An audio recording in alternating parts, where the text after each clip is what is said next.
for Drumheller Stettler. Thank you, Mr. Speaker. Despite farmers doing what farmers do best, we are at a critical moment here in Western Canada. Farmers have filled grain elevators to capacity and are struggling to get their grain to export. The shortage of grain car movement to West Coast ports is critical. C-49 is being debated in Ottawa. Minister, could Bill C-49 not pass fast enough to help this season?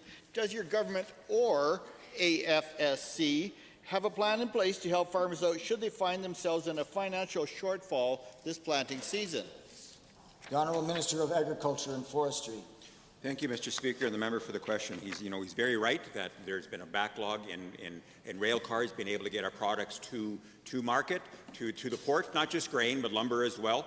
And, that is concerning. We've had conversations with the federal ministers, concerning agriculture and transportation about the amendments to the Canadian Transportation Act. Looking there, those amendments will go a long ways. It had been held up by the Conservative senators in the Senate, but my understanding it is past Senate now. But that's just, Mr. Speaker, that's just going to be one tool in our toolbox to be able to get past this season. And my understanding is that we're a long ways to be able to do. Thank you, Honourable Minister. Given, Mr. Speaker, that over the past few years we have asked many times what Alberta is doing about the grain car shortage, and given that our grain cars are nearing the end of their life cycle, and given that there once was a time that Alberta government favoured expanding rail car assets and supported expansion of shipping ports such as Port Moody and Prince Rupert. Minister, has your office pressured the Trudeau government to focus on all of Canada's resource industries, and have you communicated this to the Trudeau government? The Honourable Minister. Thank you, Mr. Speaker.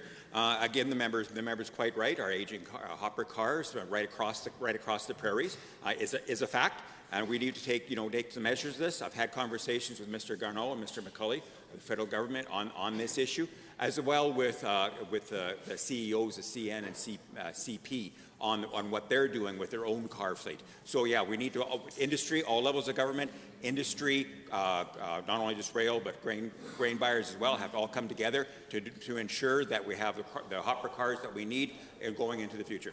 Second supplemental. Thank you, Mr. Speaker. Given that this is not a new problem, and given that 4 years ago when the Conservatives were in power, that government ordered CN and CP to double its grain hauling capacity or face strict fines. To the Minister, has your government even bothered calling for a similar measure, given the time-sensitive nature of this critical situation? The Honourable Minister. Thank you, Mr. Speaker. Again, the member is correct. That was, a temporary measure that was put in by the previous federal government.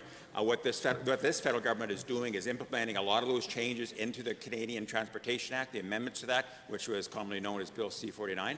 That is going to go a long way, I think, but we have to keep in mind that what was perhaps a bumper year 10 years ago is going to be an average year 10 years from now. So we're going to have increased capacity or increased production here in Alberta, that we're going to need that increased capacity, continue working with industry and governments to ensure that continues, Mr. Speaker.